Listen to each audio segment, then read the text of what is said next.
जय श्री कृष्ण। अधिक मास के शुक्ल पक्ष की पावन पत्नी एकादशी, जिसे कमला एकादशी भी कहते हैं, इस व्रत को लेकर इस बार श्रद्धालुओं के मन में विशेष भ्रम बना हुआ है, क्योंकि एकादशी तिथि 2 दिन पड़ रही है। हिंदी पंचांग के अनुसार एकादशी तिथि 26 मई मंगलवार को प्रातः 5:12 से शुरू होकर 27 मई बुधवार प्रातः काल 6:22 पर समाप्त होगी।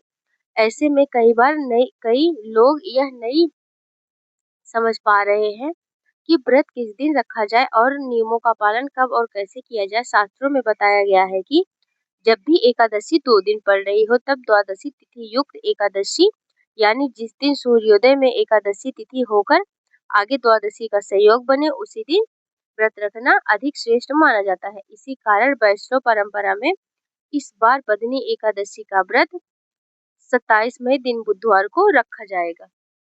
लेकिन जो लोग वैष्णव परंपरा को नहीं मानते, सामान्य पंचांग के अनुसार एकादशी व्रत रखते हैं, वे 26 मई मंगलवार को 10वीं तिथि युक्त एकादशी का व्रत रख सकते हैं। सामान्यतः कई श्रद्धालु जिस दिन पहली बार एकादशी तिथि लगती है, उसी दिन व्रत रख लेते हैं। इस बार 26 मई को 10वीं तिथि का स्पर्श होने के कारण इसे 10वीं तिथि युक्त एकादशी माना जा रहा है। यही कारण है कि लोगों के मन में सबसे बड़ा प्रश्न उठ रहा है कि आखिर चावल का त्याग किस दिन करें, तुलसी जी में जल किस दिन अर्पित करें और नियम कब से शुरू करें। शास्त्रों के अनुसार एकादशी में चावल खाना वर्जित माना गया है। इसलिए जो श्रद्धालु पूर्ण श्रद्धा के साथ व्रत करना चाहते हैं, उन्हें 26 मई मंगलवार से ही चावल का त्याग और तामसिक भोजन का त्याग कर देना चाहिए। यही सबसे सुरक्षित और पुण्यदायी मार्ग माना जाता है। आखिर अगर मोक्ष, पापों से मुक्त और भगवान श्री हरि की कृपा चाहते हैं, तो कम से कम 2 दिन का संयम तो रखा ही जा सकता है। अब बात आती है तुलसी पूजन की। शास्त्रों में एकादशी के दिन ना तो तुलसी दल तोड़ते हैं और ना ही तुलसी जी में जल अर्पित किया जाता है। इसलिए जो श्रद्धालु 27 मई को वैष्णव एकादशी का व्रत रखेंगे, उन्हें 26 मई से ही सावधानियां रखनी चाहिए। तुलसी दल एक दिन पहले तोड़कर रख ले और एकादशी के दिन तुलसी जी को स्पर्श या जल अर्पित न करें। और जो श्रद्धालु इस बार मंगलवार के दिन एकादशी का व्रत रखेंगे, उन्हें पारण के समय का विशेष ध्यान भी रखना होगा, क्योंकि इस दिन सुबह से लेकर दोपहर तक हरिवासर का समय होगा। शास्त्रों में हरिवासर के दौरान एकादशी का पारण करना निषिद्ध माना गया है। इसलिए मंगलवार को व्रत रखने वाले श्रद्धालु बुधवार के दिन हरिवासर समाप्त होने के बाद ही व्रत खोलेंगे। मंगलवार के दिन ब्रह्म मुहूर्त सुबह 4:09 से 4:57 तक रहेगा। सूर्योदय होगा सुबह 5:46 पर, सूर्यास्त होगा शाम 7:01 पर। सिद्ध योग पूरा दिन रहेगा। इस दिन भद्रा काल भी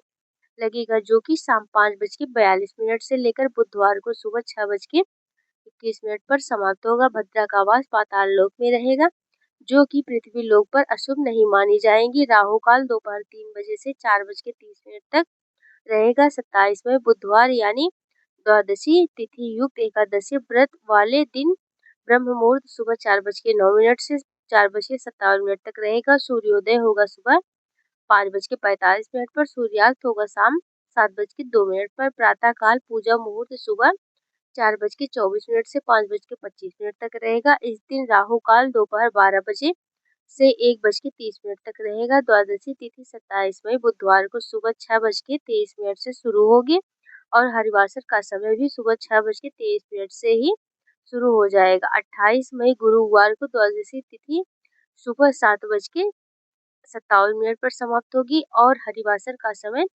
27 मई बुधवार को दोपहर 1:22 पर समाप्त होगा।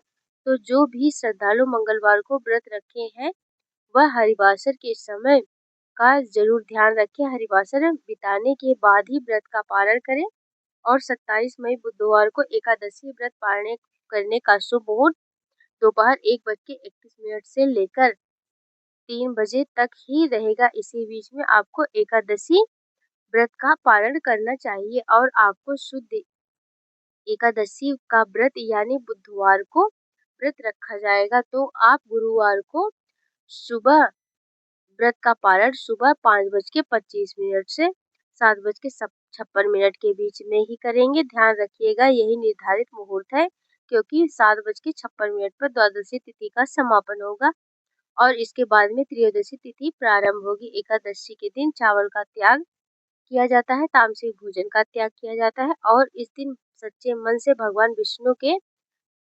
त्रिविक्रम स्वरूप का और माँ लक्ष्मी जी का पूजन करना चाहिए। अपनी सामर्थ्य के अनुसार दान दक्षिणा देनी चाहिए। यह थी आज की वीडियो। जय श्री कृष्ण।